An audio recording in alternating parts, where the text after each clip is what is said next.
ఒకరికి పెట్టడం నేర్చుకో, దాచుకున్నది నీ వెంట వచ్చేది కాదు. నరసింహశతక కర్తే ఒక మాట అంటాడు, తల్లి గర్భము నుండి ధనము తేడెవ్వడు, వెళ్ళిపోయేడినాడు వెంటరాదు, లక్షాధికారైన లవణమన్నమే కాని మెరుగు బంగారంబు మింగబోడు, విత్తమార్జన చేసి విర్రవీగుట కాని కూడబెట్టిన సొమ్ము కుడువలేడు, పుందుగా మరుగైన భూమి లోపల పెట్టి దాన ధర్మము లేక దాచి దాచి తుదకు దొంగలకిత్తురో దొరలకవునో, తేనెజుంటీ గలీయవా తెరువరులకు, భూషణ వికాస శ్రీధర్మపుర నివాస దుష్ట సంహార నరసింహ దురిత దూరా. తల్లి కడుపులోంచి వచ్చినప్పుడు తెచ్చుకున్నది ఏదీ లేదు. అమ్మ కడుపులోంచి వచ్చినప్పుడు ఎలా వచ్చాడో వెళ్ళిపోయేటప్పుడు కూడా అంతే. ఒంటి మీద ఆఖరణ కప్పినటువంటి నూలు బట్ట కూడా లాగేస్తారు.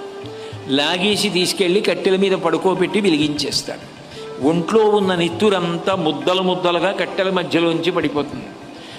ఒంట్లో ఉన్నటువంటి మాంసం అంతా కాలిపోతుంది. తల వెంట్రుకలు మొదలైనవన్నీ ఊడిపోయి గాలికి ఎగిరిపోయి చెట్ల మొదట్లలోకి వెళ్ళిపోతాయి.